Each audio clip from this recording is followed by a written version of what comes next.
দেশনেত্রী বেগম খালেদা জিয়া ছাড়াই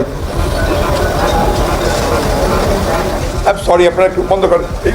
বাংলাদেশের রাজনীতিতে একটি যুগের অবসান হলো। সাবেক প্রধানমন্ত্রী এবং বাংলাদেশ জাতীয়তাবাদী দল বিএনপির চেয়ারপারসন বেগম খালেদা জিয়া আর নেই।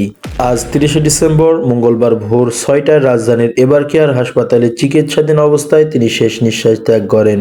মৃত্যুকালে তার বয়স হয়েছিল 80 বছর। বিএনপির স্থায়ী কমিটির সদস্য সালাউদ্দিন আহমেদ বিবিসিকে এই শোক সংবাদ নিশ্চিত করেছেন। দলীয় সূত্র জানা গেছে, বেগম খালেদা জিয়া দীর্ঘদিন ধরে লিভার সিরোসিস, অর্থাইটিস, ডায়াবেটিস এবং কিডনি জটিলতায় ভুগছিলেন।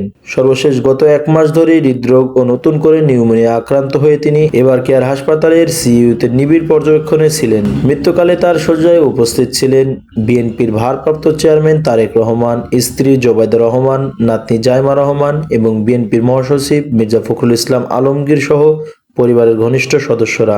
1945 সালে জন্ম নেওয়া বেগম খালেদা জিয়া 1981 সালে রাষ্ট্রপতি জিয়াউর রহমানের হত্যাকাণ্ডের পর রাজনীতিতে পা রাখেন। আপসের নেত্রী হিসেবে পরিচিত এই মহিয়সী নারী 3 দফায় বাংলাদেশের প্রধানমন্ত্রীর দায়িত্ব পালন করেছেন। 1991 সালে তিনি বাংলাদেশের প্রথম নারী প্রধানমন্ত্রী হিসেবে শপথ নিয়ে ইতিহাস গড়েন। তার মৃত্যুতে দেশের রাজনৈতিক অঙ্গনে গভীর শোকের ছায়া নেমে এসেছে।